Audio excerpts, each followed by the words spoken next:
Frères et sœurs, Jésus-Christ, bonjour. Bienvenue une fois de plus à notre émission 1 minute avec Dieu. Aujourd'hui, nous sommes mercredi 26e jour du mois d'octobre de l'an 2022. Nous bénissons l'Éternel, nous le rendons grâce de la grâce qu'il nous donne de partager encore ensemble ce matin. Comme vous le savez, notre émission est divisée en deux parties. La première, c'est la prière. La deuxième, c'est l'enseignement. Alors, prends la position qui te semble la plus humble possible et prions afin de confier notre journée à l'Éternel vivant, le Dieu d'amour, le Dieu de bonté. Au nom de Jésus-Christ, nous sommes en prière. Dieu vivant, Dieu très haut, Dieu d'amour, Dieu de bonté, Dieu de grâce. Nous te bénissons, nous te rendons grâce dans le nom puissant et souverain de Jésus-Christ. Père, sois élevé, sois exalté. Seigneur, cette journée, c'est toi qui me l'as confiée, car c'est toi qui m'as fait encore grâce du souffle de vie. Père, c'est pourquoi nous venons devant ta face aujourd'hui dans le nom de Jésus. Père, supplier et implorer, Seigneur, que ton esprit soit ce qui nous habite et nous conduise en cette journée. Et Père, d'une manière particulière, nous voulons être habités par ton esprit d'humilité. Seigneur, donne-nous d'être habités par ton esprit d'humilité, que nous soyons êtres humbles dans toutes nos activités en ce jour. Père, que l'orgueil fuit loin de nous. Père, Seigneur de Tout-Puissant, que tout ce qui vise à nous éloigner de toi fuit loin de nous.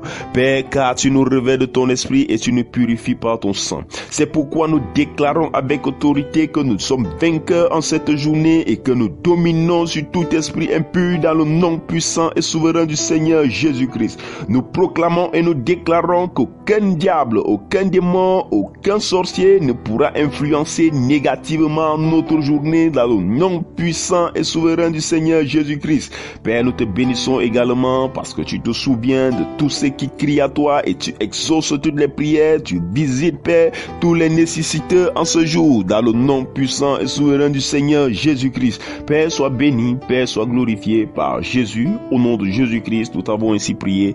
Amen. Nous sommes arrivés à la deuxième partie de notre mission. Il s'agit de celle de l'enseignement. Et comme vous le savez, nous sommes en train d'étudier le livre de Romains. Aujourd'hui, nous continuons avec le chapitre 3.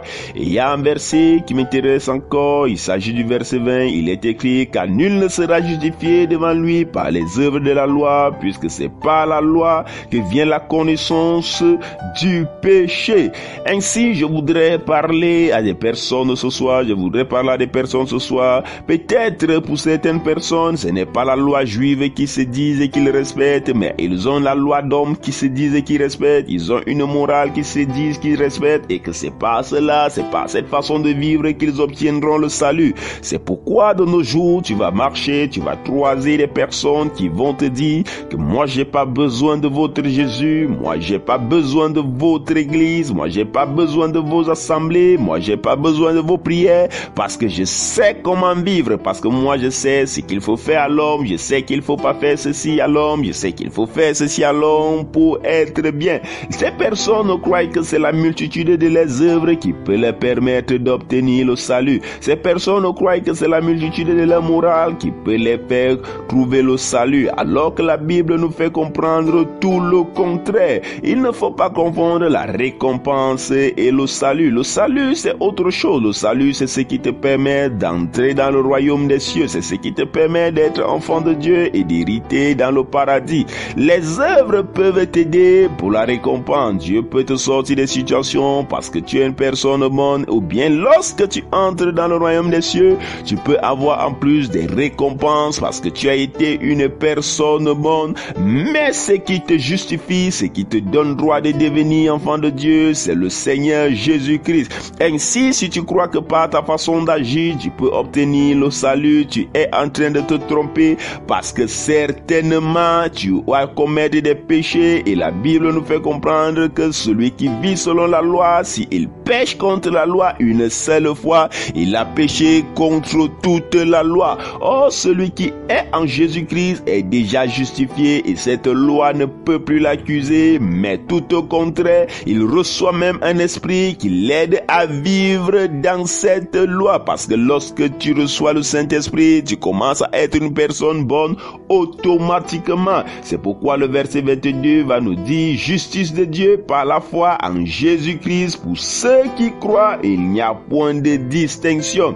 Dieu a choisi que celui qui croit en Jésus obtient le salut. Celui qui croit en lui obtient la miséricorde, il obtient la rémission, il obtient la rédemption de ses péchés. Alors il est important pour toi, toi qui se soucies d'être une personne bonne, toi qui te soucies d'être une personne agréable, toi qui se soucies de ton salut, de d'abord te tourner vers le Christ. C'est lui qui donne le droit de devenir enfant de Dieu. C'est lui qui donne ce droit. C'est ce qui est écrit dans le livre de Jean, le chapitre 1, le verset 12. Car tous ceux qui ont cru, il a donné le pouvoir de devenir enfant de Dieu. Il ne faut donc pas confondre le salut et les grâces. Et le salut et les grâces. Tu peux avoir certaines grâces, tu peux avoir certains avantages que Dieu te donne dans ta vie. Dieu peut t'accorder certaines choses dans ta vie parce qu'il voit que tes œuvres sont bonnes. Mais à ce qui concerne le salut, en ce qui concerne le royaume des cieux, en ce qui concerne entrer au paradis, cela est possible uniquement si tu as accepté le Christ, si tu marches avec le Christ. C'est pourquoi il est important de le confesser, c'est pourquoi il est important de l'accepter, c'est pourquoi il est important de venir à lui. Le verset 31 va nous demander: est-ce que ainsi nous anéantissons dans la loi pour la foi?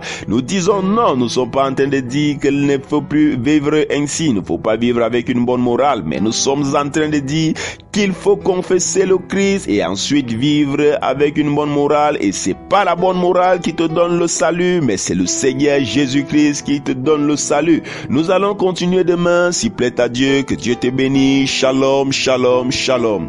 Une fois de plus, nous bénissons tous ceux qui envoient les messages, les témoignages. Envoyez vos messages, envoyez des témoignages. Toi, que Dieu a changé quelque chose dans ta vie, toi qui as senti ta relation s'améliorer, envoie ton témoignage. Fais un audio et envoie ton témoignage via le 696 44 12 73. Vous pouvez nous suivre en envoyant votre numéro, en nous contactant sur ce numéro, et vous pouvez également nous suivre via notre page Facebook, à savoir Esclave du Christ Manel. Vous tapez Esclave du Christ Manel sur votre téléphone pour nous joindre à notre page Facebook. Vous pouvez ainsi nous suivre également. Que Dieu vous bénisse. À demain, s'il plaît à Dieu. Shalom, shalom, shalom.